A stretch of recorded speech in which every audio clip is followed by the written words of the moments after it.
Hey everyone, thank you so much for joining me today. If you haven't already, please like, share, and subscribe to my channel. You don't want to miss any of my updates of movies I have been watching, and I would love to have you as one of my subscribers. And thank you so much. So, let's talk about a movie called The Sweetest Heart. Okay, so we have Maddie and Nate. And the description of the movie is with help from a handsome investment banker, Maddie does everything she can to save her cupcake business. When her first love unexpectedly returns home, she must choose between a new romance and the man she never stopped loving. So we have Maddie and we have her ex boyfriend, Nate, and then we have Alex. Alex is an investment banker, and he introduced her to a lady named Christine, which helps Maddie and invest in her cupcake company. And who does Maddie see one day walk into her establishment? Her ex boyfriend, Nate. Now, Nate went away to school, and Maddie basically stayed in their hometown, and she opened a business, and she was doing very well. But then she kind of fell on, I would say, not hard times, but she fell on time where she needed some help with some financial stuff. So that's where she met Alex, and he helped her introduce her to an investor to invest in her company, which is Christine. At first, Christine, she was blown away by the dessert she offered her, and they went from there, and they built like a business partnership together. Even though Maddie had already started her restaurant, and she also had her coworker alongside of her. Well, her employee alongside of her, not her coworker. Chloe. Chloe is also a really good dear friend to her. She helps her with her business. What was missing in Maddie's life was she had a sister. Her sister's name is Sarah, and Sarah was engaged, and she was talking about, you know, um, like venues for her and her husband, and she wanted love for her sister. And Maddie was really focused on her business, but of course Nate comes into town, and it kind of shakes up some things. It brings up old feelings that you thought that were not there anymore. So, of course, Maddie and tries to date the investment banker Alex. They go on a few dates. It's just not the spark that she wanted. So, of course, Nate steps in to help her with her business because, of course, she's old school. Because she's like, it took me a while to let go of my cell phone, my flip phone. And he helps her. He takes pictures of her cupcakes, her work, takes pictures of her, and also makes a website for her. And he helps her build, like, he stepped in so many ways that he stepped in. He ordered, the first time he went to her establishment, he ordered like 6 dozens of cupcakes. And he took them to his speaking convention he went to because he's a doctor. And he always was there for Maddie, even when the lady that came in, Christine, to look on the investment, to before she signed anything, before she agreed to take on the partnership with her. She didn't have nobody in the restaurant that morning. She's like, it's a Monday. Why would I choose a Monday? And Nate stepped into motion, and he went and got the people for her. And I was like, wow. Can you just imagine somebody, just even if it's from the past, like you're really going through something, and he really stepped in and he was really there for her. And I was like, wow, he's really applying pressure. And then he got offered to cut his little speaking thing um early, 2 weeks early, because they needed him. And he decided to go, and once again he was leaving Maddie. And because when the movie opened up, it's them back in the day in their dating stage, probably want to say teenage years before they're going to college. And you could tell there was real love there, but he had a dream and she had a dream, and she was not this to let anybody take her dream from her. And I really commend Maddie for that. And I really like this movie. This movie was so beautiful. I'll give it an 8 out of 10. If you haven't watched The Sweetest Heart, I suggest you get a Hallmark Movies now and watch it. That's where I watched it on. And it just recently played, I think, the other day. But Sweetest Heart was an 8 out of 10, and I really enjoyed it. So the next movie I want to talk about that I am dying to talk about, The Bottle with Love. Now, I never watched this movie, so this is the first time. These are first time movies I have watched. So the description is: after being stood up on a date, a woman writes down her feelings, placing the letter in a bottle and throws it into the ocean. Months later, a fisherman discovers the message and decides to reach out. Let's get into it. Andrew and my girl Bethany Joan Lenz, they did this movie. I really loved this movie, and it was so touching. Like, I cried because the movie was so good and the acting was there. It was like on point, the chemistry. I love when you can feel like the chemistry in a movie. And I love that they did this. So we're going to get into it. Abby works at a firm, and she works for Nick's father. And she works alongside his sister, Sophie. So Nick wasn't in the family business at first. I mean, he was, but then he left and then he was going to explore other options. So let's get into how him and Abby met. Abby went to a wedding and she got stood up by her date. And Abby's just one of those girls that wanted to have love and she was just having a hard time. So her aunt Frances told her, your dad used to write down a lot of things and what he wanted. So she convinced Abby to write, and she wrote a letter and put it in a bottle and threw it in the water, in the ocean, because she was at the wedding and she just dropped down a whole lot of stuff. And she was like, okay, it is what it is. Goes to work the next morning, the next day, live her life, didn't even think about that no more. So Nick, he's out there doing what he's doing his own life, not asking nobody for money, just, living his life. So Nick is walking one day and he sees the bottle and he's on the other side of the world, kind of like sort of. So he picks the bottle up, takes it back with him, doesn't think much of it. So his sister Sophie calls, and Sophie is planning a wedding, and she wants her brother to come home early. He was like, I would come. She's like, I really want you to come home early. He was like, I'm not coming home early to work with anything with the business. She's like, well, Dad's gonna call about something, so just say yes, whatever. So he ends up saying yes and coming home, and him, Mr. Earl, their dad, decides to partner him with Abby. So at first, it's kind of rocky. At first, they're trying to, gravitate working together or whatever, and it's kind of like they actually end up doing very well together. And at first, Abby nor Nick know who each other are.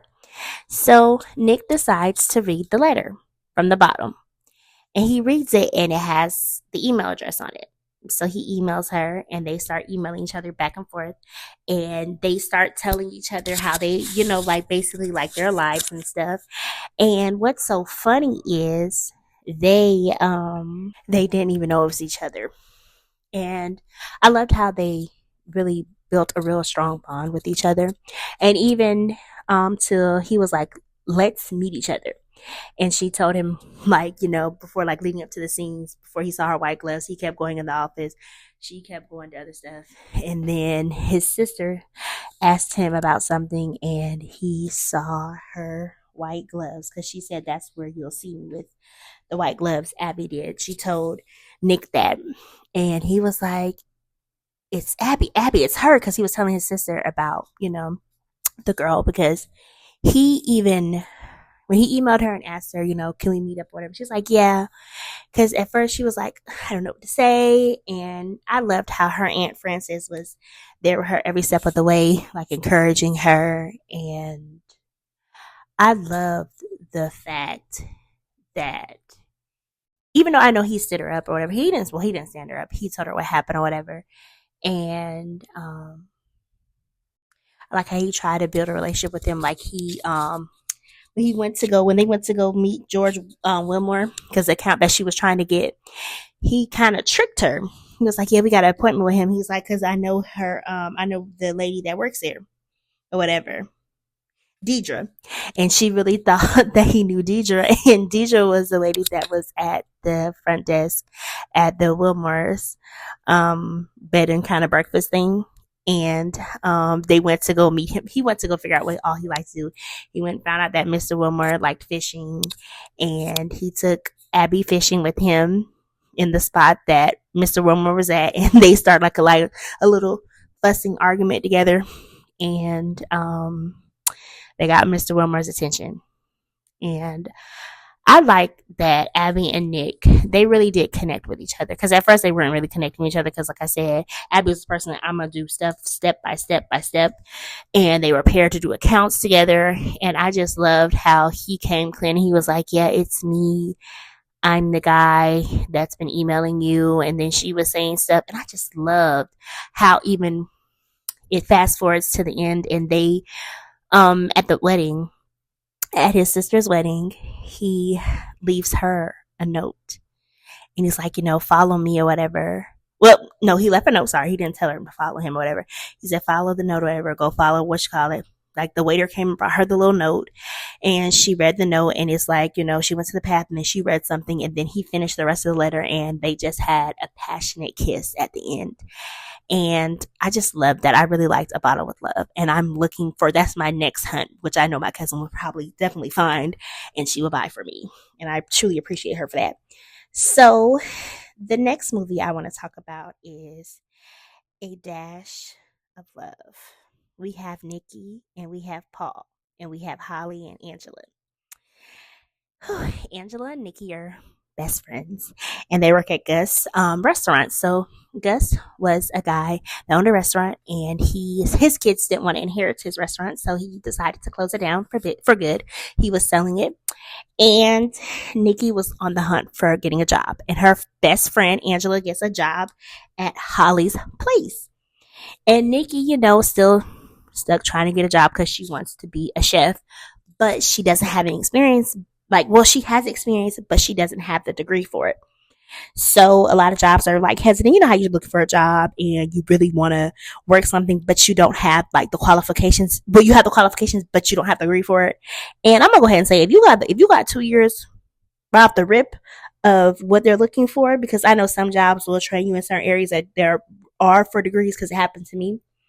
And they didn't want to give it to Nikki, so Nikki ends up one day going to go see Angela at her job, and she overhears Holly talking to Henry, who is her investor in the restaurant. And she overhears some things, and she tells Holly she is looking for a job, and she's like, I can work for you, whatever. And Holly ends up hiring her, and Paul is the head sous chef. And he's trying to convince Holly, change the menu, change stuff up. And Holly doesn't want to change stuff up, but Henry does, her investor. So of course, Nikki, being the person that she is, she's working for Holly. And one day she gets locked in the restaurant. And you get locked in the restaurant. Can you imagine? She can't get out. She's trying to get out because it's locked from the outside, because it could be locked on the inside, but if it's locked on the outside, you can't get out. So the alarm triggers, but Nikki does not know that it's a silent alarm. So Nikki decides to go in Holly's kitchen and start cooking at the restaurant. And Holly walks in on her, and she's like, well, can you want to taste this masterpiece, basically? And Holly ends up tasting it, and she's blown away, but she doesn't want to tell Nikki that. So she was like, I'm going to let you cook there, because Holly looks back and sees a camera. And of course, what do you think Holly's going to do? She needs new recipes. And Nikki just made an awesome dish. So of course, she's going to start stealing. And I was like, wow, why you just didn't collaborate with Nikki? That would make so much sense. But because you was once young, and you went through some things when it comes to chef, and everything like that. And when it comes to everything with cooking and involved. Instead of you trying to collaborate with Nikki, you didn't. You stole her ideas and you started writing them down, and then you were trying to pass off those recipes. And Nikki, she's a tough critic. She gave Paul some tough love when it came to his cooking, and it's so amazing. Have you ever when you're doing a job and you see somebody specifically stealing from you, they're stealing from you. And I was just like, Holly, I was really, really disappointed in Holly. How you going to be stealing from one of your coworkers, because you're the boss, and you're stealing from one of your, not even coworkers, one of your employees, and you're passing it off as yours, and you're telling her, yeah, I made this, I did this. it was one dish that Nikki had made, and she really passed it off as hers. And I'm like, wow, she's really gonna do this. And she ends up firing Nikki and Paul because she catches them together in the kitchen cooking. Because he walked in on her, she and Nikki tried to hide, and he saw the stove running. She was like, "Yeah, I'm here." Whatever. She ends up telling him, I can't really tell you anything, but Holly felt betrayed, so she fired both of them. And what was so sad about it is they decided to do something for Valentine's Day for like 3 nights or whatever. So they talked to Gus and paid a deposit to use his restaurant because it was just a for sale sign. It was just sitting empty as a for sale sign. And they decided to do stuff, and they invited a whole bunch of people to come out there, a really good food critic to come out there and tell. And Holly finds out. And what do you think Holly's going to do? Even do something even more shady. She went to the restaurant and told the guy, "These are my recipes." And she was like, she stole them. And she said, she's like, "I'm glad you learned the truth." And then that guy went and wrote a statement in the papers and tarnished poor Nikki's name. And Nikki, of course, goes to Miss Holly and tries to plead with her, basically like, you can have the recipes.